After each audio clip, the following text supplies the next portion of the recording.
Shri Radha मनंद सामृत channel के सभी श्रोताओं को मेरी श्री राधे। बंधुओं, अयोध्या में श्री राम जी की प्राण प्रतीक्षा के उपलक्ष्य के उत्सव की श्रृंखला में कल हमने श्री राम जन्म की कथा श्रवण की।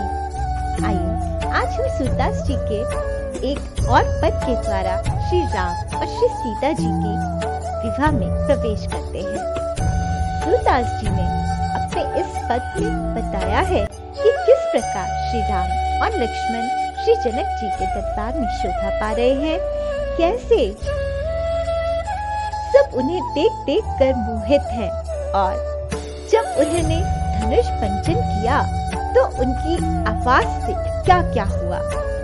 और अंत में सूरदास जी बता रहे हैं कि श्री राम जी ने सीता जी का पानी ग्रहण किया और जनक जी ने उन्हें विदाई दी। तो आइए गुरु चरणों में प्रणाम करते हुए और हनुमत लाल जी का मन ही मन आवाहन करते हुए हम पद में प्रवेश करते हैं। श्री सूरदास जी कहते हैं, ललित गति राजत अति रघुबीर, नरपति सभा मध्य मौन ठाड़े, जुगल हंस मति धीर, अलख अनंत अपरिमित महिमा, कटिकट कसे तुनीर, कर धनु कख पच सिर शोभित, अंग अंग तौपीर, धनुष विविध विसत अंबर जुत, सुंदर श्याम शरीर, देखत मुदित चरित सबे सुर, व्योम विमान निधि। इस पद में सूरदास जी ने धनुष भंग से लेकर राम विवाह तक का वर्णन करते हुए कहा है कि श्री राम और श्री लक्ष्मण अपनी सुंदर चाल के कारण सभा में शोभा पा रहे हैं। राजाओं की सभा में वे धीर बुद्धि इस प्रकार खड़े हैं मानो तो हंस खड़े हो। उन अनंत और अपार महामात्य वाले दोनों भाइयों के कंधे पर तरकस बंधे हुए हैं तथा हाथों में धनुष सुशोभित है। उनके सभी अंग शोभायमान हैं। उनके शरीर पर विभिन्न आभूषण एवं निर्मल वस्त्र सुशोभित हैं। देवगण उनकी लीलाओं को देखकर आनंदित हो रहे हैं। आगे सूरदास जी बताते हैं,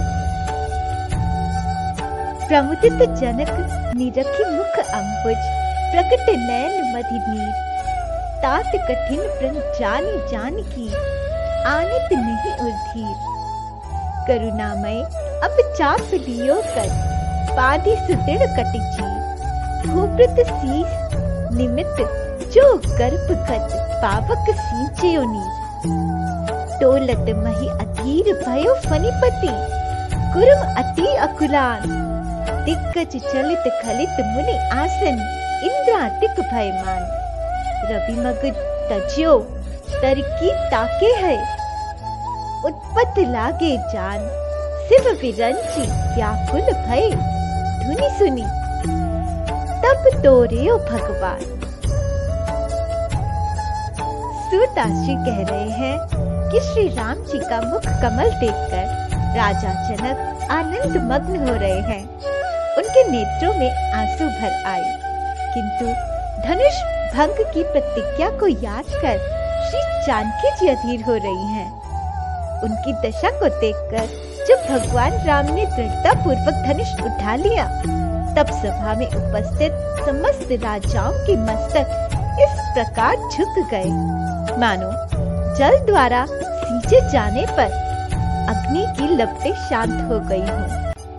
पृथ्वी कांपने लगी, शेषनाग अधीर हो गए, गुर्मदेव व्याकुल हो गए, दिग्गजों के स्थान डगमगा गए, मुनियों के आसन हिल गए तथा इंद्रादि देवता प्रलय के भय से भयभीत हो गए। धनुष की टंकार सुनकर शिव और ब्रह्मा भी व्याकुल हो गए। फिर भगवान राम ने देखते ही देखते धनुष तोड़ दिया। आगे सूरदास जी बहुत ही प्यारा कह रहे हैं। सूरदास जी कहते हैं,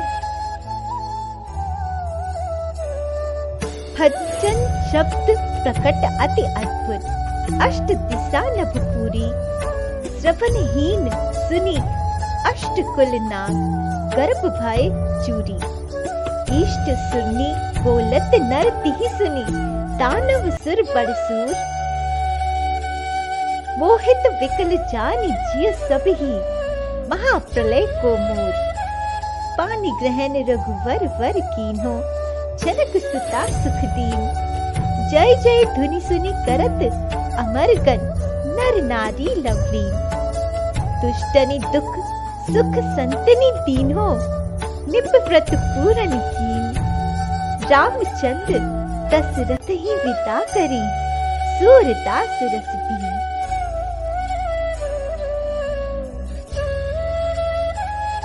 धनुष भंग होते ही समस्त दिशाओं में अद्भुत शब्द गूंज उठा। नागों के 8 कुल उस गर्जन को सुनकर बहरे हो गए। मनुष्य रक्षा के लिए अपने अपने देवताओं को पुकारने लगे। देव और दानव भी महाप्रलय का आरंभ समझकर भयभीत हो गए। धनुष भंग के बाद भगवान राम ने सीता जी से विवाह कर उन्हें सुख प्रदान किया। चारों ओर जय हो का उद्घोष होने लगा। जनकपुर में लोग आनंदित होकर उत्सव मनाने लगे। भगवान राम ने धनुष तोड़कर जनक की प्रतिज्ञा पूर्ण की। विवाह के बाद राजा जनक श्री राम और राजा दशरथ को बारात के साथ विदा किया।